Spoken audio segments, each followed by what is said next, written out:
السلام عليكم. اليوم بدنا نعمل شوربة عدس بالسلق. أنا هون عندي كباية سلق، عفوا كباية عدس عم سلقان، وهون عندي سلقات.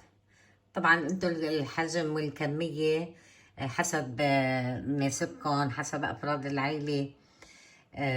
بس إنه هذه الطريقة عم فرجيكم إياها. هون أنا كرت السلق، هون عندي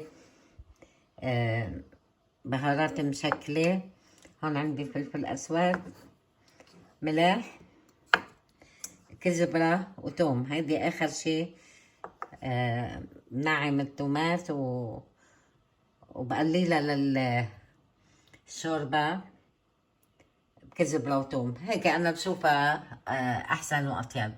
في ناس بيعملوها ببصلة، بس أنا ما رح أعملها ببصلة، رح أعملها بكزبرة وتوم. هلا بس لحتى يستوي العدس نشوف شو بدنا نعمل. هلا بعد ما استووا العدسات هنزل السلق، يعني ما بتعرفوا قديش هالأكلة فيها فيتامينات وفيها حديد وبروتين.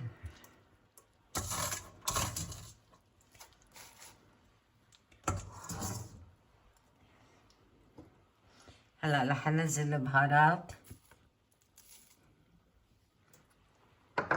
من كل شكل، تحطوا معلقة صغيرة او حسب كمية اللي بيكونوا انتوا عاملينها. هاي الملح. هلا رح نزيد مي،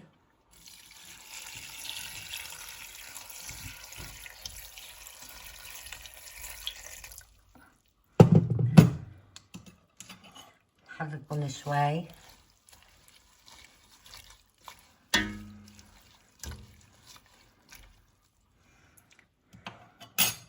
بنغطيهم حتى يستووا، بعدين بنقليلهم الكزبرة والثوم.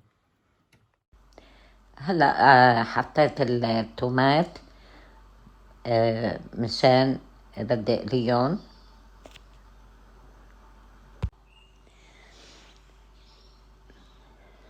هلا انا عندي هون زيت زيتون، بس هيدا مخصص للقلي والخبز، يعني انه اذا حطيناه على النار هيدا زيت الزيتون ما بيتأكسد، ما مثل زيت الزيتون العادي الاوريجينال يعني.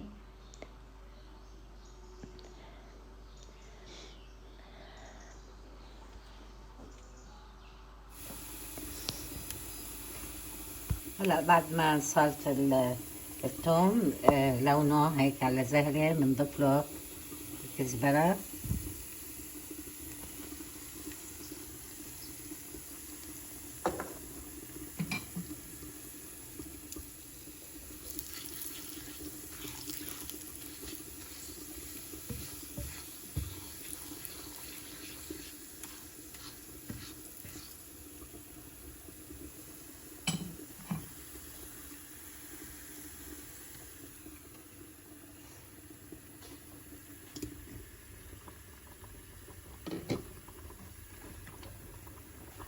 هلا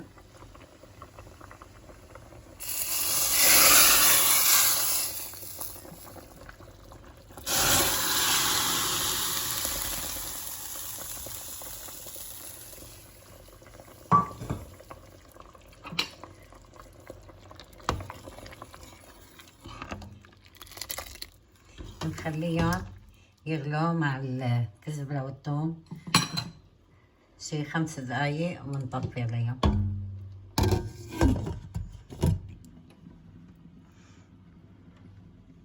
هلا اللي بده بضيف شوية بابريكا،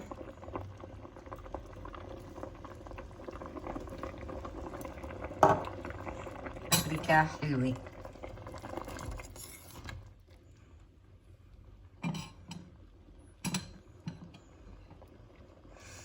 ريحة ولا ألذ من هيك.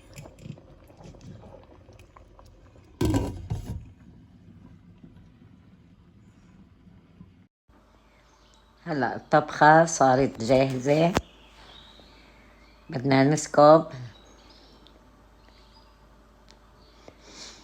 صدقوني ريحتها لذيذة جدا.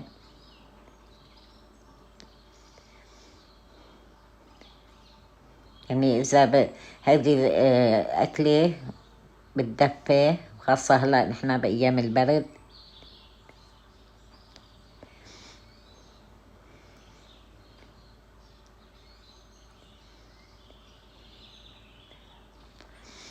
جربوها، مثل ما قلت لكم هيدي كتير مليانة غذاء، حديد وبروتينات.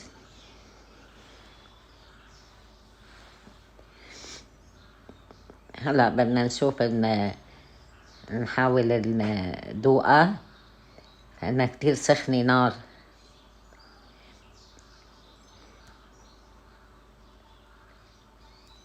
أنا حطيت هون شوية ملح الليمون، واللي بده فيه بحط عصير حامض، ليمون حامض.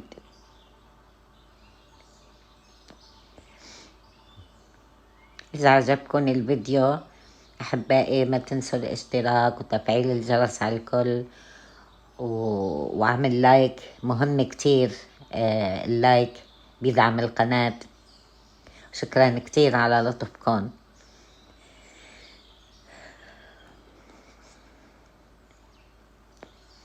جربوها، صحتين وهنا على قلبكم.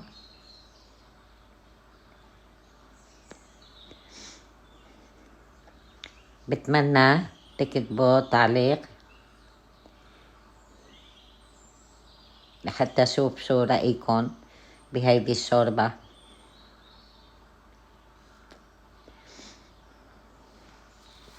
شوفوا منظرها شو حلو، بيفتح النفس.